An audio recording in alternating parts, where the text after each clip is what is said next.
Dive into the unseen realities of the Akosombo and Pong Dam spillage impact. Pregnant women embark on long boat journeys for antenatal care, while the spillage engulfs hospitals, public toilets, mortuaries and cemeteries. The Ghana Health Service warns against contaminated water, yet children find joy in the face of adversity. This story is a gripping narrative of strength, resilience, and the untold stories of those affected.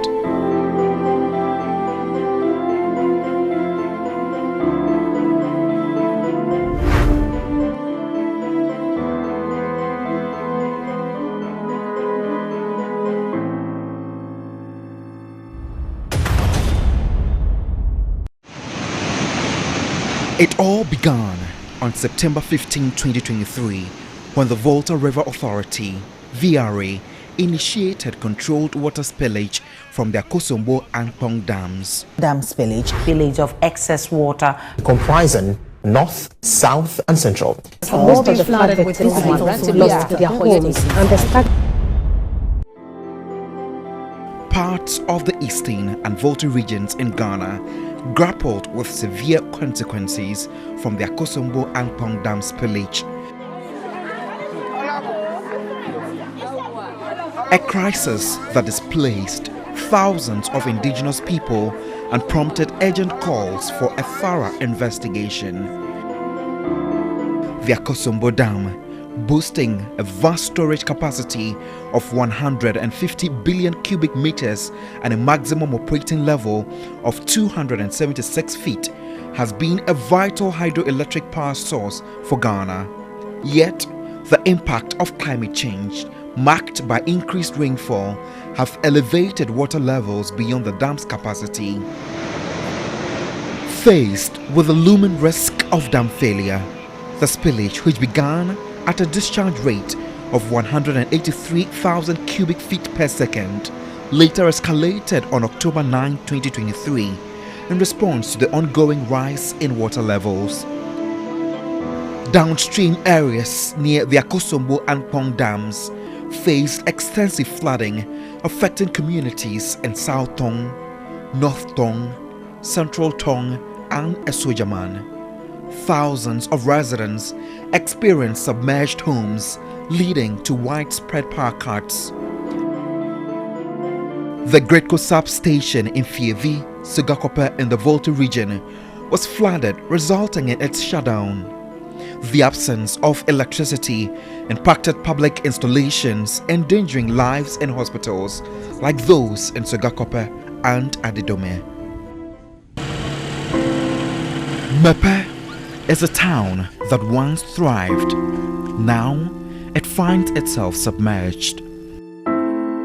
Lying on the bare floor for hours, 12-year-old Joshua Sodohu is a vivid representation of the dire circumstances in the town.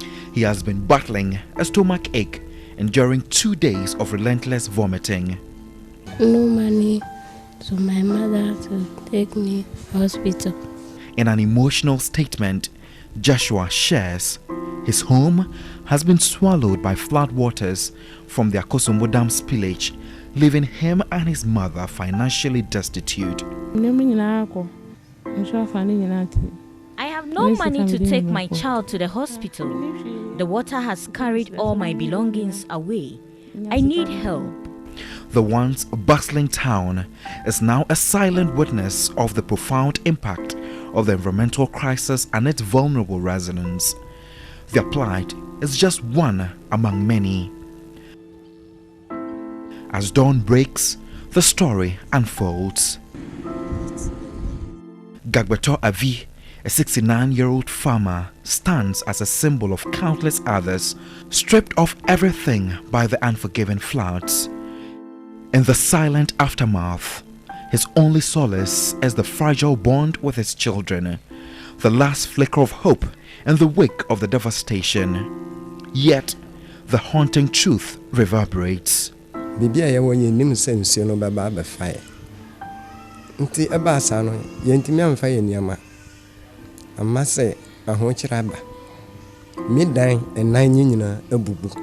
My house has collapsed and I don't know where to go from here when the water recedes. It's a big worry.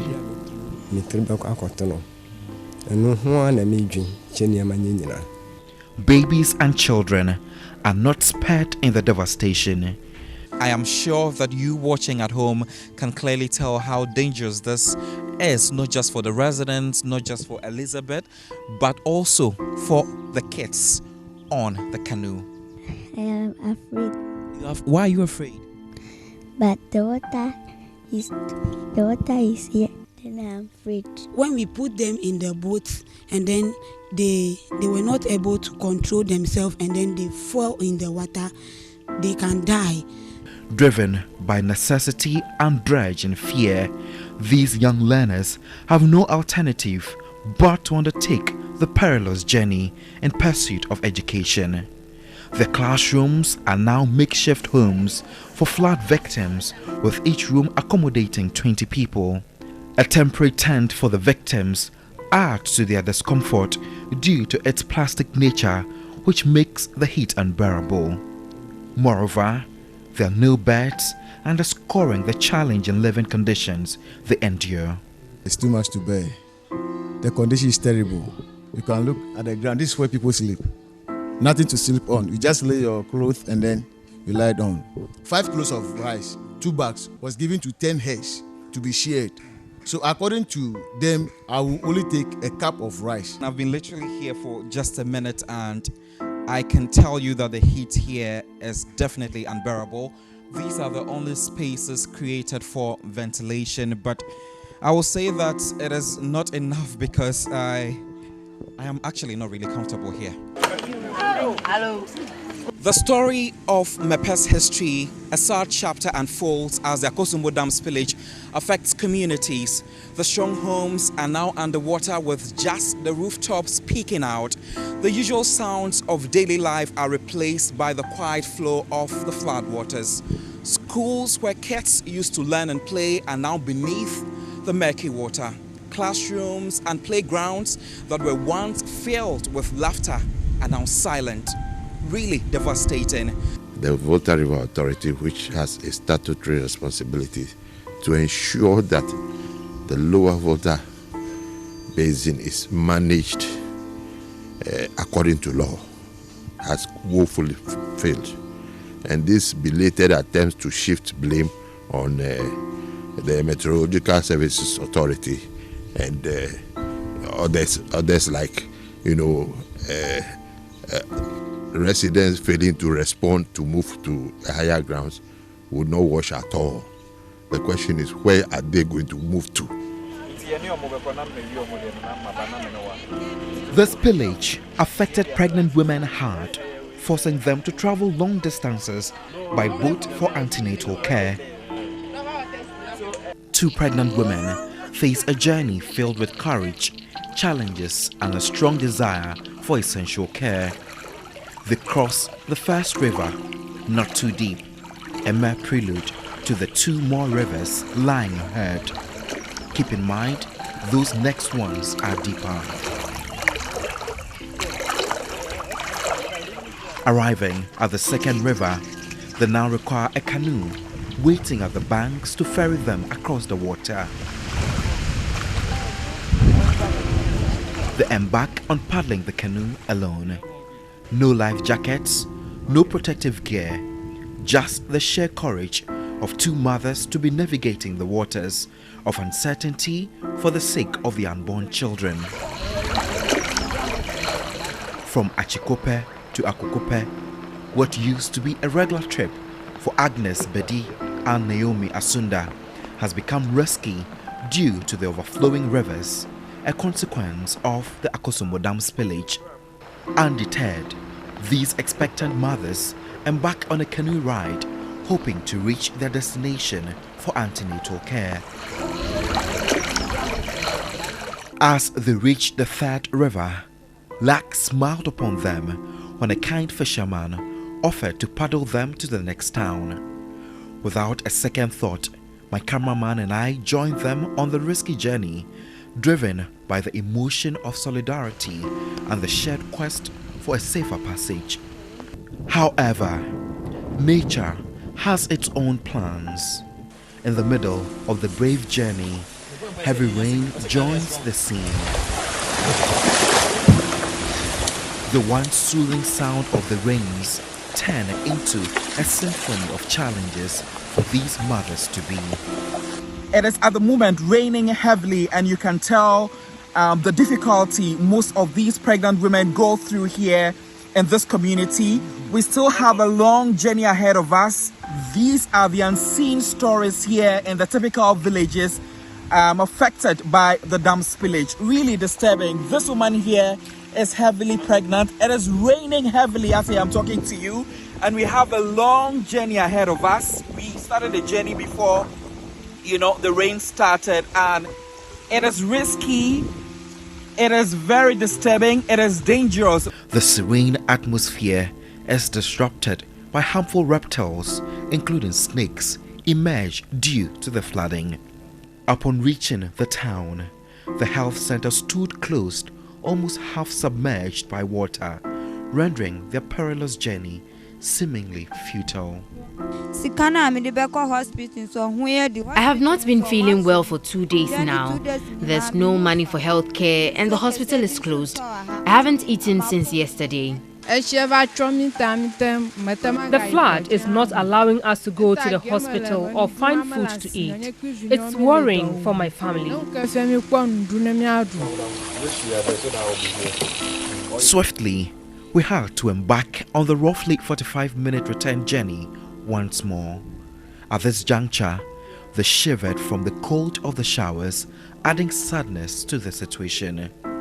It's crucial to note that their homes too have been submerged due to the dam spillage. Now, both of them reside in shelters that are far from suitable for their current conditions. This is where we sleep. The building is weak and can collapse on us. She indicated that her husband abandoned her and their 5 children, and till now she hasn't heard from him. According to her, her husband said he was going to bring food and other relief items to them, but at the moment it's just her and her 5 kids in this lonely abode. Their stories, though filled with difficulties, showcase the resilience that lives in the face of environmental changes. Guided by determination, these mothers press on, navigating not just rivers, but the elements themselves, all for the well-being of the unborn children. In a statement issued on October 30, 2023, the Volta River Authority, VRA, announced the conclusion of the controlled spilling of the Akosombo Dam, indicating that it has come to an end. This was good news for the people in the Volta region, but I had to return to the affected communities to gather first-hand information on the aftermath of the floods. Embarking on a 2-hour journey from the bustling capital Accra,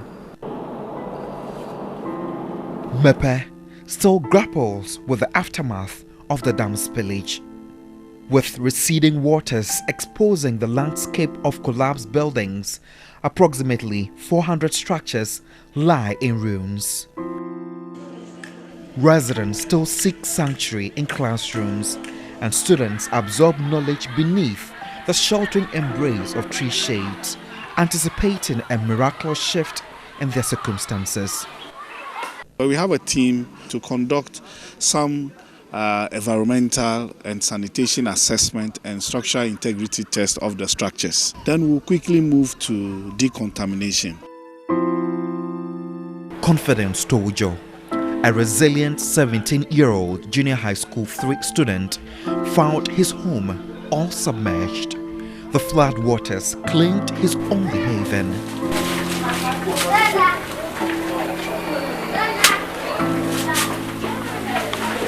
Every morning, as he rises to get ready for school, a sense of hopelessness and brokenness shadows his every move.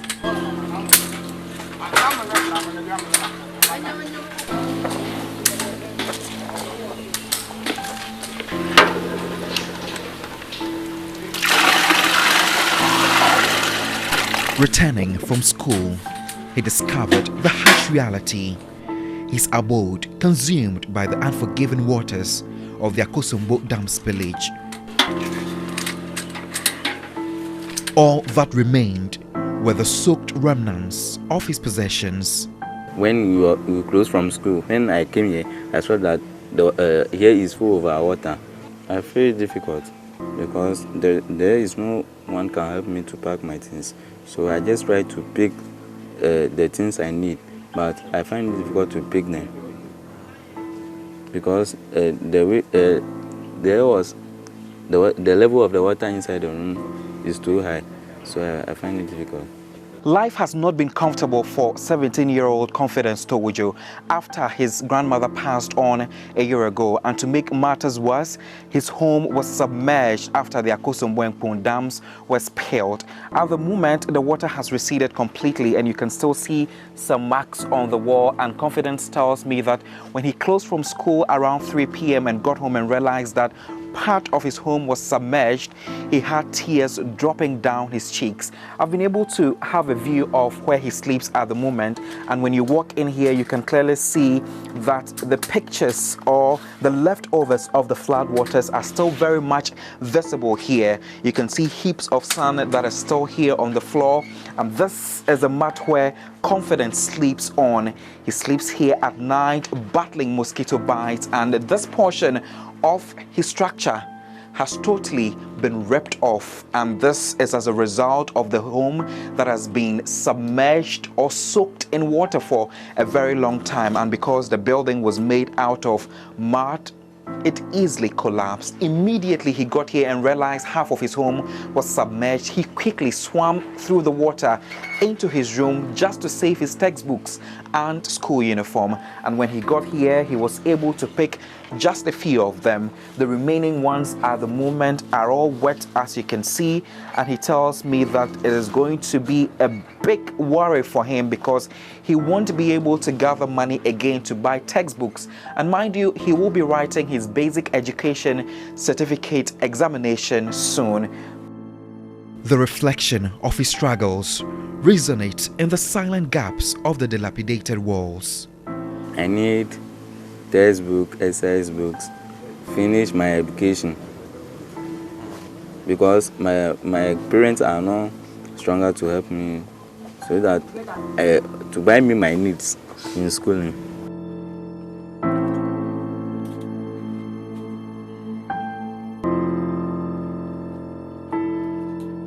Confidence does shoe repairs when school is closed to earn money for himself.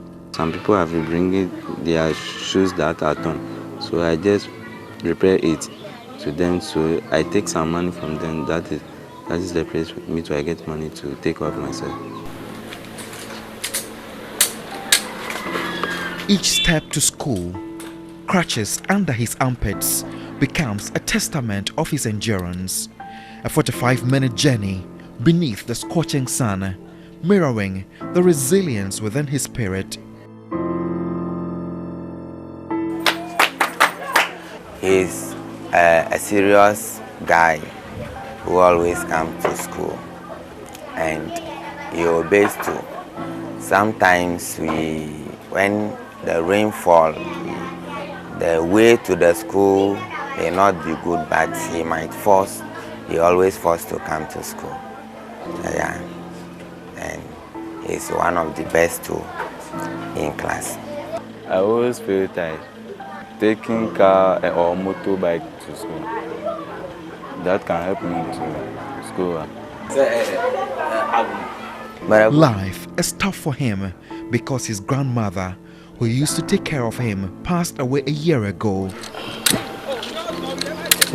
In the face of adversity, Confidence finds strength not just in his crutches, but in the unwavering hope that, despite the broken walls and the weight of grief, he can rebuild a life torn asunder. The parliamentary minority urged President Nana Akufo-Addo to swiftly address the resettlement of Volta flood victims in the overlooked Taglemi State Housing Project, but Their plea did not yield results. Our chiefs were appealing to the president when the president came here that if he could open Saglemi for our people to be relocated, because they can't stay in classrooms, for long. I mean, classrooms are not designed for residential accommodation. Despite attempts securing a response from the regional minister, Archibald Yawo-Lecha, on this matter has been unsuccessful. In Seko, another community in the region, nearly 300 homes crumbled, their roofs now resting on the ground in the aftermath of the devastating impact.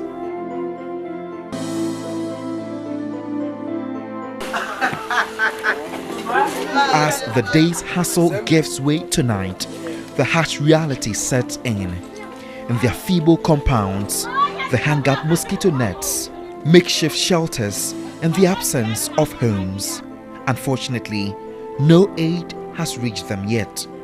Most of them do not have a place to lay their heads. So around this time, they gather at this point where they have good conversations just to hold body and soul together. At this point, you can clearly see that most of the residents here have mounted their mosquito nets with mats on the floor, with sadness drawn all over their faces. And this is what they have been doing for the past weeks after their buildings collapsed as a result of the Akosombo and the Pong Dam spillages. And this is biting them hardly. You can see children as young as 2 years old, 3 years old, who are seated here in so much sadness and in pain.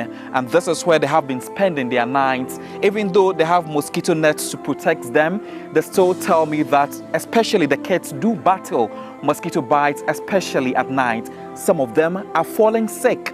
And this is really serious, a situation that is calling for an urgent attention. I woke up in the dawn to come and urinate, and before I get out from the room, I've seen that all my buildings have collapsed, and when I turn back, I've seen that they are in the water.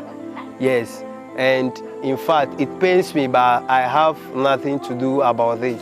So please, I'm pleading that the government will help me so that I can take care of my building, because right now I'm a student. I don't know how to get money and build this thing again. This is where you are sleeping now, so we need help. We want them to help us now. We are here almost a month now. Dawn arrives and I find myself still in Seko. This community heavily depends on this river for essential needs like drinking, bathing and washing. The dam spillage submerged mortuaries, cemeteries and even public toilets, blending with the water.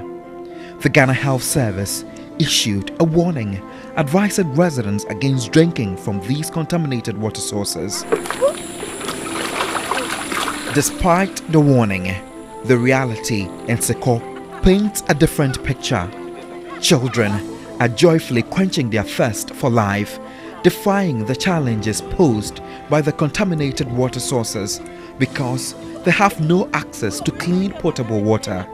Standing by Bletu in Seko in the Volta region, a lifeline for residents but now tainted by the dam spillage.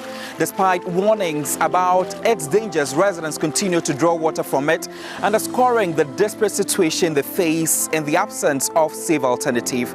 The polluted waters tell a tale of resilience and the harsh reality of a community navigating through environmental challenges. Here in Seko, the residents, including children as young as 5 years, rely on this dam despite it being polluted. These children, as you can see right behind me, are trying to get water to take it home, either to quench their thirst or to use it to cook, bathe, or for other alternatives. I am here with a bottle to get a sample of the water, which I can tell you is not clear in the eye. Give me a moment.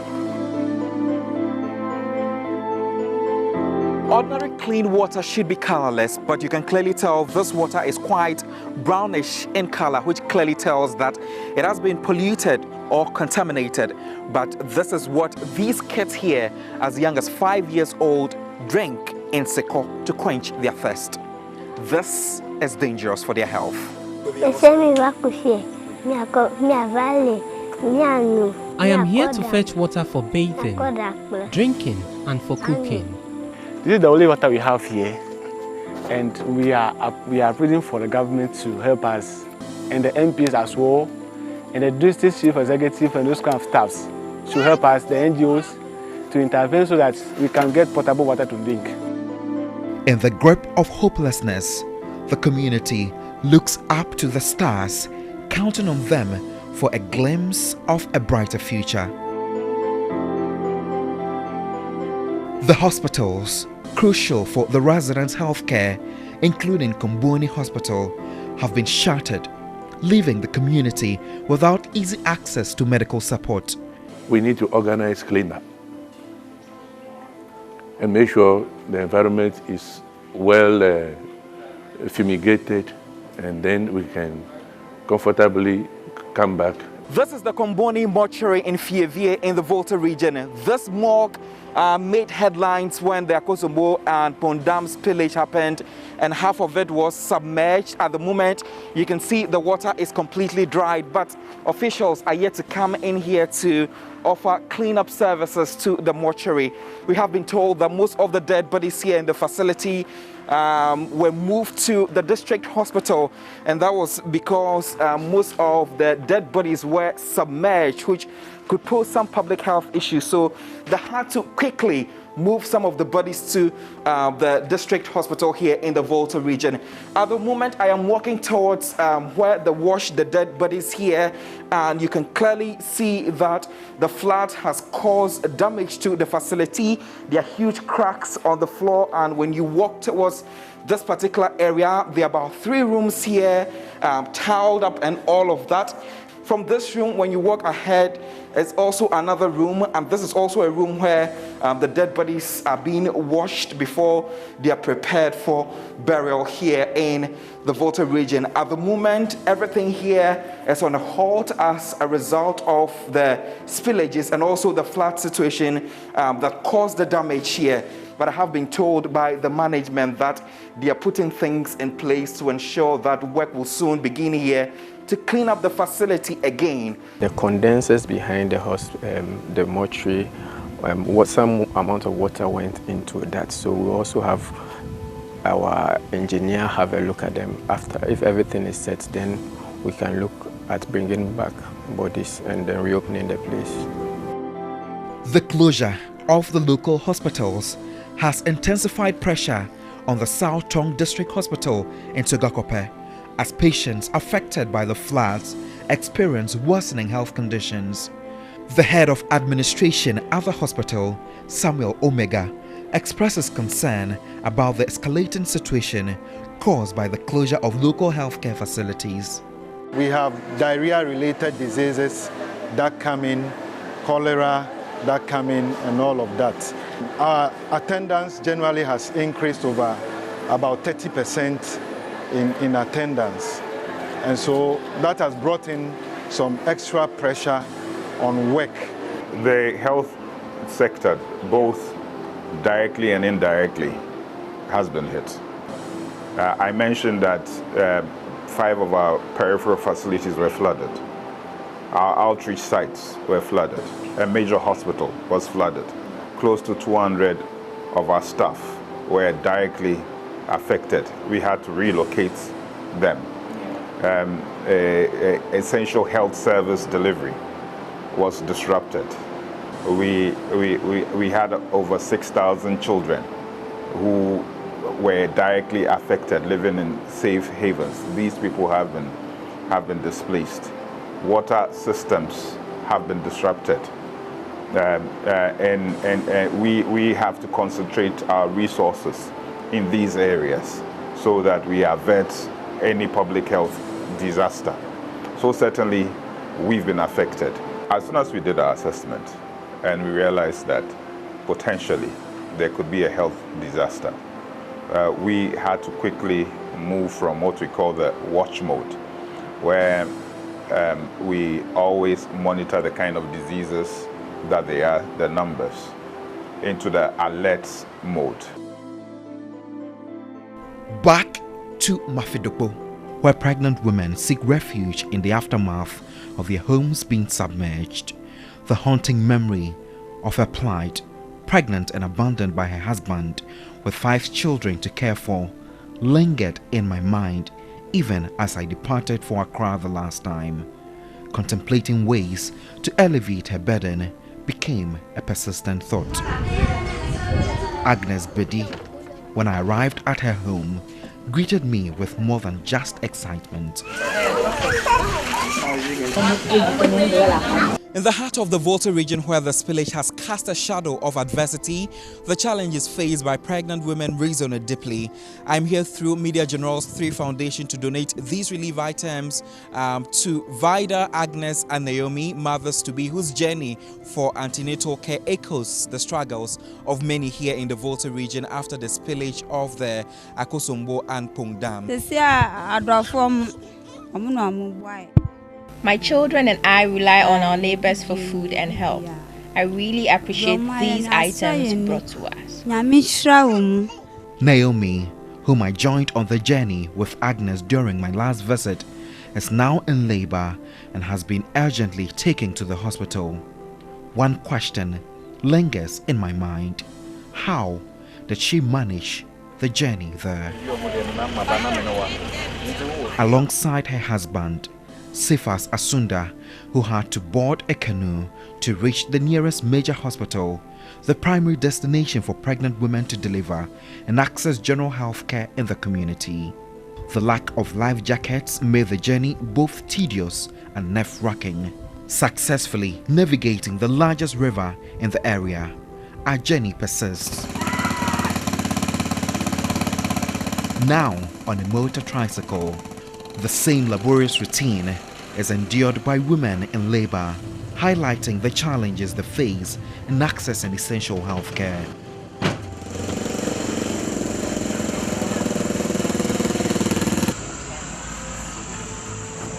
The moment has arrived, and Cephas is beaming with excitement and smiles.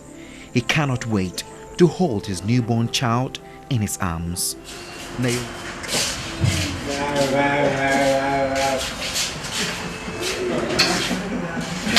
Naomi recounts her challenging journey to the hospital, emphasizing that it was far from easy. I struggled when I was in labor. There were no means, so I had to walk past the first river. Later, I found a boat on the second river. Despite the challenges, Naomi finds excitement in the items brought to her through the 3 Foundation. As the time to return approached, my mind was filled with apprehension about the impending daunting journey.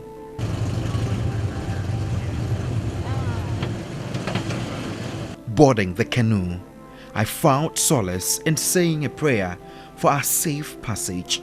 Cephas somberly reveals that individuals traveling from Afidokpo and neighboring communities sometimes lose their lives during this perilous journey. This is how we suffered every day, every blessed day. When we got sick, we are not feeling well, we need to go to the hospital. This is what we normally pass through. Sometimes people used to die because of the time they're supposed to reach the hospital and they did not get them on time. It affected them. Returning to Afidokpo, there's good news. Vida Logi has safely delivered and returned a week ago. Baby, a boat no free bands and me betwa nsuo no so. Boat no mananti alcohol. Boat into me by. It was raining when I was in labor. I walked to the riverside, but there was no boat to take me across. Luckily, I met some boys who assisted me. When I finally crossed, there was no vehicle to take me to the hospital. Sustainable Development Goal 3, SDG 3, aims to ensure healthy lives and promote well-being for all at all ages. Health and well-being are important at every stage of one's life, starting from the beginning. This goal addresses all major health priorities: reproductive, maternal, newborn, child and adolescent health, communicable and non-communicable diseases, universal health coverage and access for all to safe, effective, quality and affordable medicines and vaccines. While all countries have committed to achieving this goal by 2030, the implementation is lacking here. Until the government extends aid to communities in desperate need of health centers such as Afidopo, Achikope and Akpokope, many lives will remain at risk. After a month of residents being displaced, the government has allocated 220 million Ghana cedis to support relief efforts of affected communities. Finance Minister Ken Ofori-Atta revealed this during the presentation of the 2024 budget on Wednesday, November 15, 2023. We have requested funding from the World Bank under the IDA crisis response window to support the resettlement of the victims, restoration of livelihoods, compensation, and reconstruction of infrastructure in the affected communities. Despite the government of Ghana's apparent reluctance in addressing the plight of these victims, Ghanaians from various places, non-governmental organizations, companies and certain governmental bodies, including the World Health Organization, have demonstrated compassion by donating relief items and funds to alleviate their suffering. The events at Ghana's Akosombo Dam highlight a crucial environmental concern, shifting the narrative from human ingenuity to the urgent need to address climate change. The dam spillage has plunged Mepe into a struggle for survival, with submerged homes and communities in the Volta region facing heartbreak and challenges. The question remains, will the world unite to tackle the present issue of climate change? Godwin Asideba, TV3, Volta region.